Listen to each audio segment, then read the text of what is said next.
Today I want to share with you a Mary's Nest 2021 channel update and fill you in on everything I have in store for this coming year.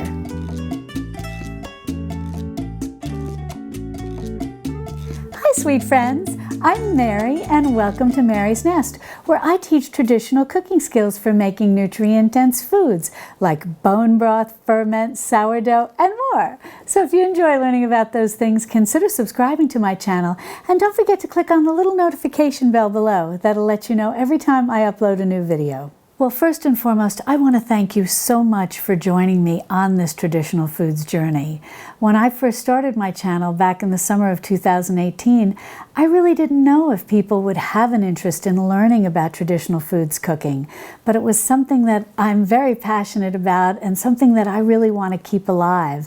And I was delighted to learn that there are so many of you that do want to learn these skills, that you want to learn how to make bone broth and how to culture dairy and how to make ferments and sourdough starter and sourdough bread. And I've just been thrilled at how many of you who have shown joy in learning how to soak and sprout grains and make your own sprouted flour at home. And I know many of you have been with me right from the beginning and you've learned how to master the basics of these things. But I know that some of you are new, and to those of you that are new here, I want to say welcome, and I'm so glad that you're joining us for this traditional foods journey. And I never want you to feel overwhelmed. You can watch my video series on mastering the basics where I do exactly that. I teach you how to master the basics. I start with making bone broth, and I move you through the various subjects that I mentioned before, like culturing dairy and ferments, and I keep it very simple and very basic, yet the videos are extremely detailed and geared to the beginner. So if you're new here and you're just starting out on your journey from a processed foods kitchen to a traditional foods kitchen, be sure to watch those videos so that you can catch up. And as you're on this journey, take your time. Don't rush. It can take a year or even 2 years till you're comfortable and have an up and running, full-blown traditional foods kitchen. Now, over the last 2 years, we've spent a lot of time, as I said, mastering the basics. And then this past year, because 2020 has been such an unusual year, we spent a lot of time talking about how to stock our pantries with traditional foods and how to make a lot of homemade items to put into our pantries. And what I shared with you was how to make these pantry items, these homemade pantry items, in a more healthy way than what you could buy at the store anyways. So even in the case when many of us weren't going to the grocery store, we were learning how to make various items homemade for our pantry, like cake mixes and cookie mixes and cream of soup mixes and gravy mixes and all sorts of things like that. But we were learning how to make them in a healthy and homemade way and not with ingredients that we can't pronounce. Also last year, I prepared for you a 36-page traditional foods pantry list, what I call the traditional foods Four Corners pantry list. And it's totally free, and you can download that if you've not had a chance to already. And that will be a wonderful guide for you as we go forward into 2021 and continue to learn additional ways that we can make homemade items to stock our pantries. And if you're not familiar with the term Four Corners Pantry, what I mean when I say that is the 4 areas where we keep food or store food. One is our working pantry. That's our everyday pantry that we usually access on a daily basis every day. The second is our refrigerator. The third is our freezer. And the fourth is our extended pantry, or what we might call our prepper pantry. And our extended pantry is that area where we store food to refill or restock our working pantry. It usually contains a lot of non-perishable items, both ones we buy as well as ones we make homemade that have a relatively good shelf life. And then when we run out of things in our working pantry, we can easily restock them from our extended pantry, especially when we may be in a situation where we can't go to the grocery store, whether it's like what we went through in 2020, or whether there's illness, or job loss, it's always good to have that extended pantry where you keep those supplies on hand. And I have a whole series all about the extended pantry and about, as we call it, the prepper pantry. And I'll be sure to link to that if you are new to my channel and you've not had a chance to see those, so you can catch up with not only mastering the basics of learning how to make traditional foods, traditional nutrient-dense foods, you can also watch that Prepper Pantry series and start to learn how to stock your pantry, your working pantry, and your extended pantry that is a nice backup for emergencies and whatnot, but how to learn to stock those with traditional foods. Also, as we go into 2021, I want to share with you more recipes that incorporate all these traditional foods that you've been learning to make. And I also want to talk about creating entire meal plans around these traditional foods. And a book I want to share with you that I really use as a reference when it comes to making traditional foods, learning how to incorporate them into meals and meal plans, is this book, Nourishing Traditions, by Sally Fallon. And I think those of you who've been with me for a while, you know that I really like this book and I've talked about it a lot with you. But in case you're new, and I'm not sure if the light from my ceiling is reflecting on this or not, but this is a book that I've talked to you about a lot and I highly recommend it.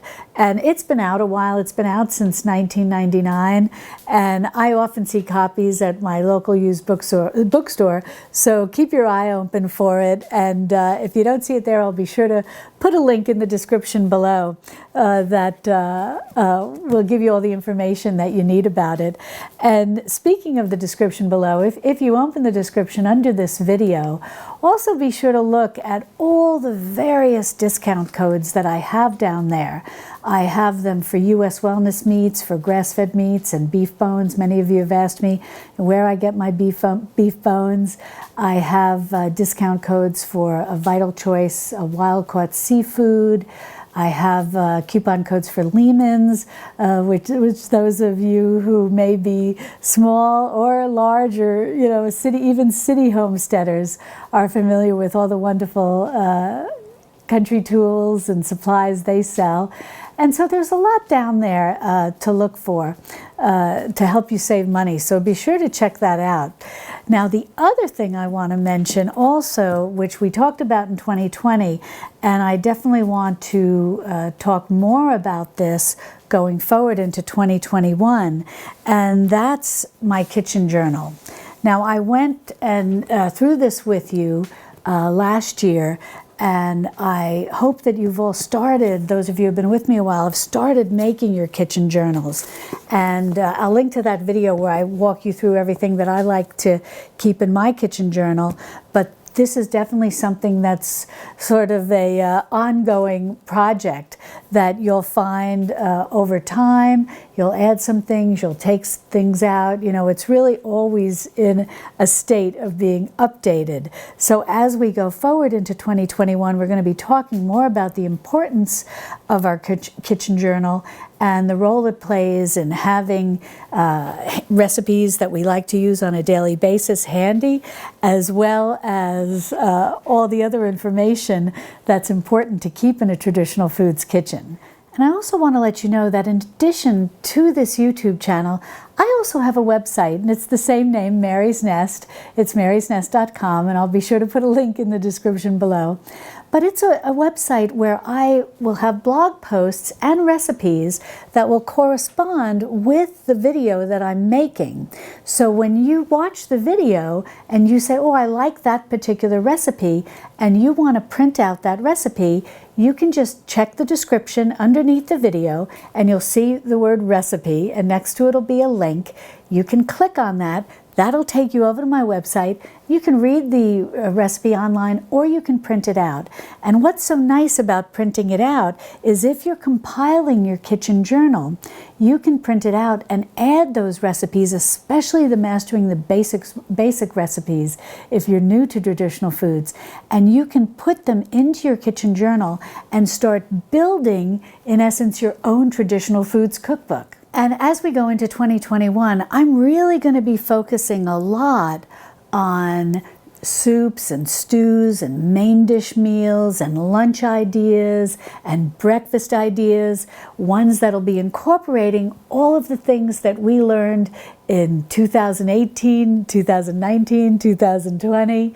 And now we can really start making this a regular habit in our kitchen, where breakfast, lunch, and dinner is incorporating various traditional foods. And these recipes will have a lot of variations to them so that you can use what you have on hand and that you can customize these recipes to make them pleasing to your palate, your family's palate, your friend's palate. Because this really is, as I often say, a journey. This is a traditional foods journey. And everyone is different, and everyone will find that they really like certain foods, but then maybe there are a few things that they're not that fond of.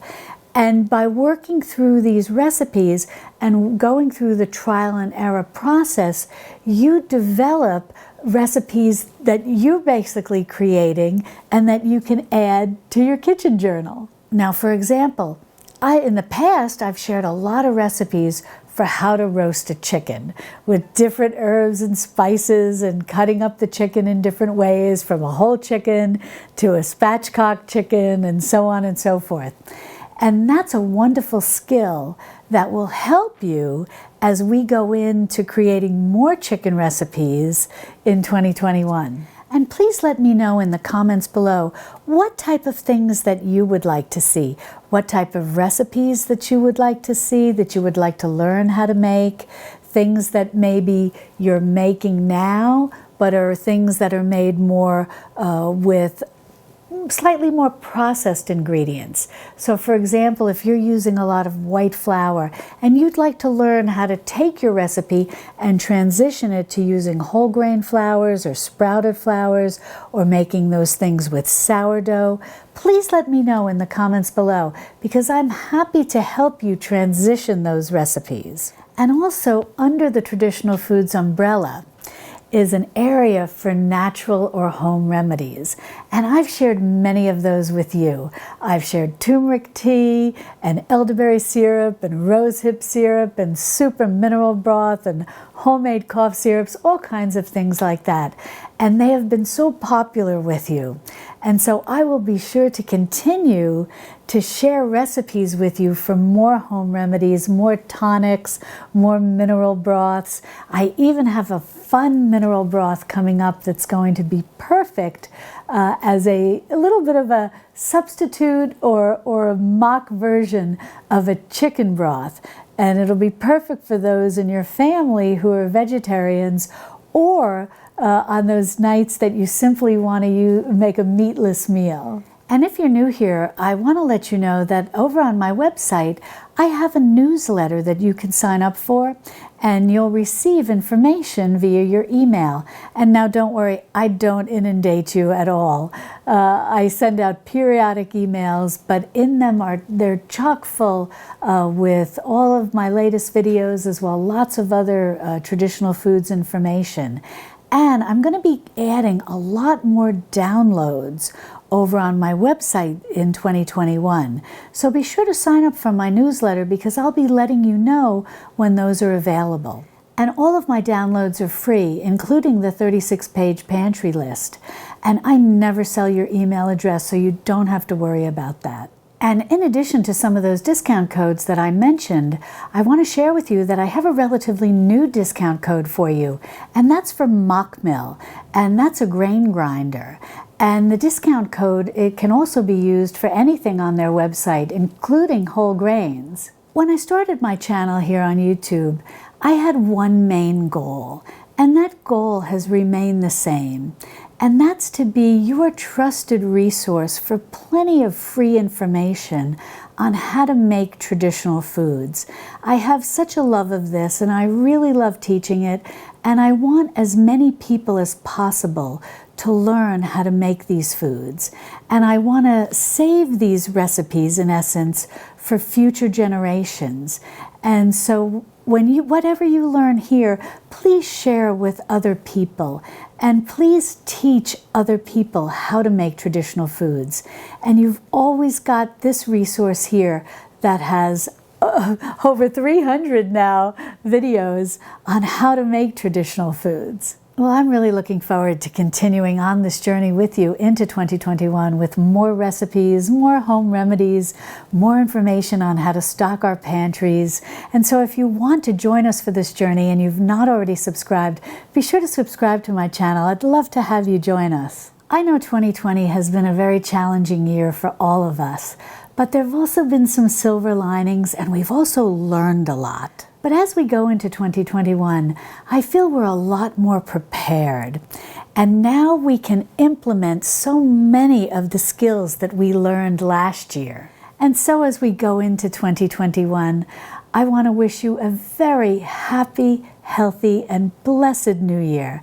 And I really look forward to continuing to be with you on this traditional foods journey.